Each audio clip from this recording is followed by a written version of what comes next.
অন্নপূর্ণা ভান্ডার প্রকল্পের টাকা কবে ঢুকবে? বর্তমানে রাজ্যের সকল মহিলাই অন্নপূর্ণা ভান্ডার প্রকল্পের টাকার অপেক্ষায় রয়েছেন।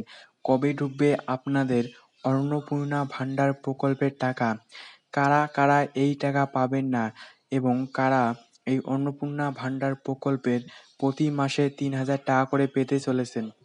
এই অন্নপূর্ণা ভান্ডার প্রকল্পের টাকা প্রতি মাসে ডিবিটি এর মাধ্যমে আপনাদের ব্যাংক অ্যাকাউন্টে পাঠানো হবে। কবে ঢুকবে আপনাদের ব্যাংক অ্যাকাউন্টে এই টাকা? এবং যারা বিধবা ও প্রতিবন্ধী ভাতার টাকা পেয়ে থাকেন, আপনাদের এবার থেকে ঢুকবে ব্যাংক অ্যাকাউন্টে ডাবল টাকা। কবে থেকে আপনারা পাবেন এই টাকা? আজকের এই ভিডিওতে আমরা জেনে নিব। রাজ্যে নতুন সরকার গঠনের পর থেকেই সাধারণ মানুষের মনে সবথেকে বড় প্রশ্ন, অন্নপূর্ণা ভান্ডার প্রকল্পের টাকা কবে থেকে পাওয়া যাবে? নির্বাচনী প্রতিশ্রুতি অনুযায়ী মা বোনেরা মাসে ৩,০০০ টাকা করে পাবেন বলা হয়েছিল। কারা এই সুবিধা পাবেন? কবে থেকে টাকা ঢোকা শুরু হবে? আগে আমাদের রাজ্যে লক্ষ্মীর ভাণ্ডার চালু ছিল, কিন্তু বিজেপি তাদের ইশতেহারে অন্নপূর্ণা ভাণ্ডার প্রকল্পের কথা ঘোষণা করেছে।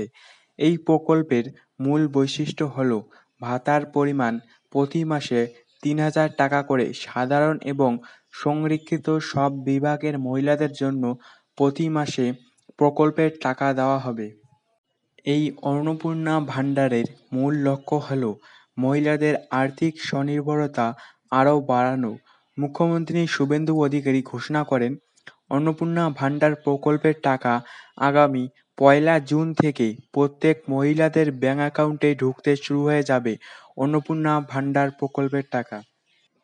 এবং রাজ্যের নারী ও শিশু কল্যাণ মন্ত্রী অগ্নিমিত্রা পাল নবান্নের মন্ত্রিসভার বৈঠকের পর দায়িত্ব গ্রহণ করেই জানান, মুখ্যমন্ত্রীর নির্দেশ অনুযায়ী আগামী ১লা জুন থেকেই মহিলাদের ব্যাংক অ্যাকাউন্টে টাকা পাঠানোর কাজ শুরু হবে। মুখ্যমন্ত্রীর পর আবার রাজ্যের নারী ও শিশু কল্যাণ মন্ত্রী ঘোষণা করেন। নারী ও শিশু কল্যাণ মন্ত্রী অগ্নিমিত্রা পাল বলেন, খুব শিগগিরই অনলাইনে প্রকল্পের আবেদন করার ব্যবস্থা চালু করা হবে এবং নতুন করে বলেন, যারা বর্তমানে এসআইআর ট্রাইব্যুনালে আছেন তারা এই প্রকল্পের সুবিধা পাবেন। যারা মৃত এবং যারা অন্যায়ভাবে এতদিন সুবিধা পেয়েছেন তাদের নাম বাদ পড়বে। মুখ্যমন্ত্রী শুভেন্দু অধিকারীর বক্তব্য অনুযায়ী অন্নপূর্ণা ভাণ্ডার প্রকল্পের মাধ্যমে রাজ্যের সাধারণ ও নিম্নবিত্ত আয়ের পরিবারের মহিলাদের সরাসরি ডিবিটি এর মাধ্যমে ব্যাংক অ্যাকাউন্টে প্রতি মাসে ৩,০০০ টাকা পাঠানো হবে। যারা লক্ষ্মীর ভাণ্ডার প্রকল্পের টাকা এতদিন পেয়েছেন তারাই পাবেন টাকা।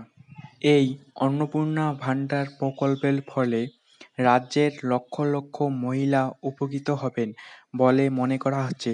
বিশেষ করে গৃহবধূ মহিলারা আর্থিকভাবে দুর্বল এই পরিবারগুলোর জন্যই এই প্রকল্প বড় সহায়তা হতে চলেছে। গতকাল মুখ্যমন্ত্রী ঘোষণা করেছে, বিধবা ভাতা, প্রতিবন্ধী ভাতা এবং বার্ধক্য ভাতার টাকা ১,০০০ টাকার পরিবর্তে এবার ২,০০০ টাকা করা হলো। এই প্রকল্পের টাকা আপনাদের ব্যাংক অ্যাকাউন্টে ১লা জুন থেকেই আসতে শুরু হয়ে যাবে। যারা আগে এই প্রকল্পের সুবিধা পেতেন তারাই পাবেন ডাবল টাকা।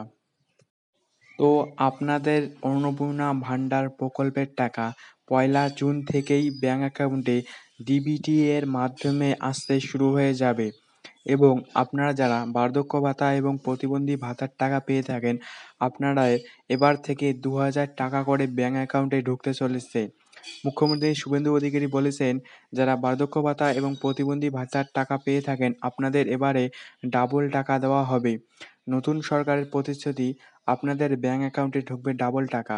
তো এইরকম আপডেট এই চ্যানেলে আসতে থাকবে। তো এইরকম আপডেট পাওয়ার জন্য চ্যানেলটি সাবস্ক্রাইব করে রাখবেন এবং ভিডিওটি যদি ভালো লেগে থাকে তাহলে একটি লাইক করবেন। তো আপনাদের সাথে দেখা হচ্ছে পরবর্তী কোনো ভিডিওতে। ততক্ষণের জন্য আপনারা সবাই ভালো থাকবেন।